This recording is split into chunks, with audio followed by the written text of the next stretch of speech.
What is going on, y'all? FaizSportsTalk back at it with another video talking, of course, some NFL. I'm here to talk about some fantasy football. So if you're new to the channel and you haven't subscribed, make sure to do so. I do talk fantasy football on this channel, and I will be ramping up those videos even more so as we get closer to the 2020 NFL season. So today, as you can tell, we're talking about do not draft tight ends. So I'm going to give you the tight ends that I'm staying away from, and I'm going to give you the reasons why I'm staying away from those tight ends. Before I get into that, if you have not grabbed my 2020 FST Fantasy Football course, what are you doing? Go ahead and grab it. I'm telling you, it is the best way for you to dominate your drafts and your leagues, because I've been very successful in fantasy football. I wanted to share that knowledge with you guys, and now it's in one place for you to grab. So it's in the description. You guys can check it out. I rank all positions, every single player at every position, every relevant player at least, with quarterbacks, running backs, wide receivers, tight ends.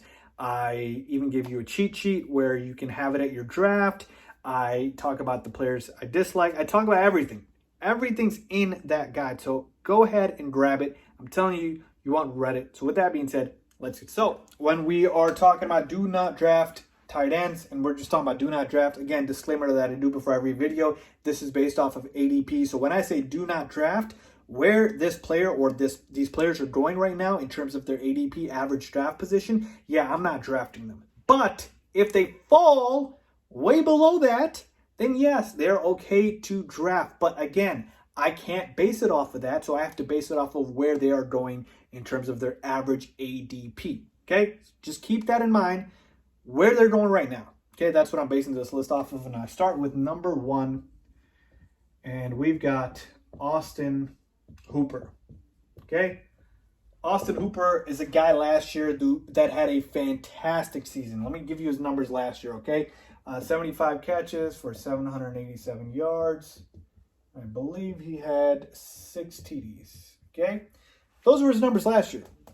Those are great numbers. I'll take it. But Austin Hooper is not on the Falcons anymore, in case you don't know. He is on the Cleveland Browns. And the Cleveland Browns are stacked. They have a lot of good players. Odell Beckham Jr., Jarvis Landry, David Njoku, even though he wants out, Nick Chubb, Kareem Hunt.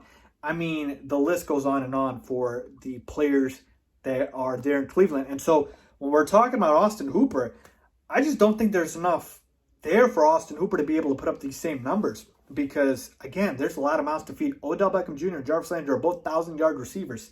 Now, I know he had that in Atlanta with Julio and Calvin Ridley, but Calvin Ridley isn't as good as Jarvis Landry. So it was kind of like he was like maybe the second or potentially the 2B option.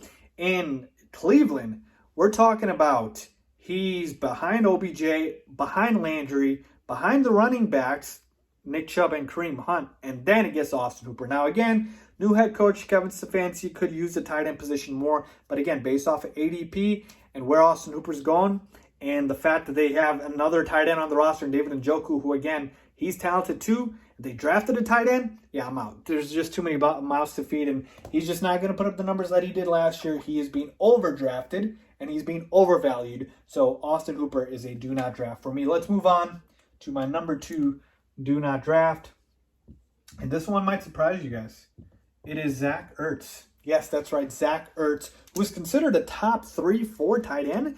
But here's the thing, similar situation. Too many mouths to feed in Philly. Let's go through all of them. Alshon Jeffrey's still there. Again, he might be hurt to start the year, but he is still on the roster. Deshaun Jackson, we thought he might get cut, but the Eagles are deciding to keep him, okay, after his controversy. Then you've got Jalen Reagor, who they drafted this year in the NFL draft. They're very high on him. They signed Marquise Goodwin, okay? That's 4 guys right there. They have a good running back in Miles Sanders, and they have another player at Zach Ertz's own position who's going to get snaps in Dallas Goedert. So that's literally 6 guys right there, 5 or 6 guys, I forget, right there that need the ball. Zach Ertz last year had a great year because everybody was hurt. Okay, seemingly everybody was hurt, so he was competing with targets with guys like J.J. Arcega-Whiteside. That's not happening this year unless everybody drops dead with injuries again.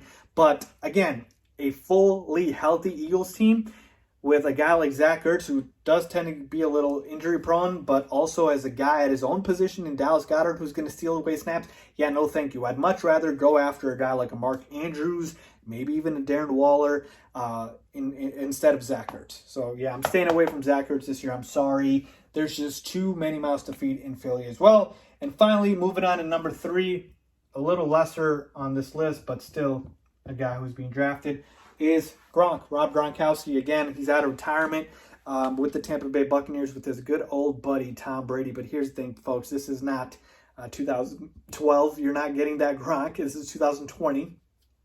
And Gronk is not the same player. He wasn't the same player when he retired. That's why he retired. But I believe he's going to be a bit of a rotational player. Will he be in the red zone and get touchdowns? Yes, absolutely. But again, you got O.J. Howard at his own position he's competing with. You got Cameron Brate at his own position you're competing with. Mike Evans, Chris Godwin. Again, the list goes on and on. There are a bunch of mouths to feed in Tampa Bay, as you can clearly see a trend here with these tight ends. And it's the same thing for Gronk. So to me, I'd much rather go for a guy who doesn't have as much competition, who's going to be on the field more, who's less risky. Like, I'll give you a perfect example. Mike Gesicki, the tight end for the Dolphins. To me, I'd pick him over Gronk because Mike Gesicki is going to be on the field more. He's going to get a bunch of targets. He's not competing with so many other options on his team. So, like, guys like that. So, to me, again, Gronk, just not enough there for me to take him. So, I am staying away. So, there you have it with my do not draft tight ends. Let me know if you agree or disagree. As always, thanks for watching.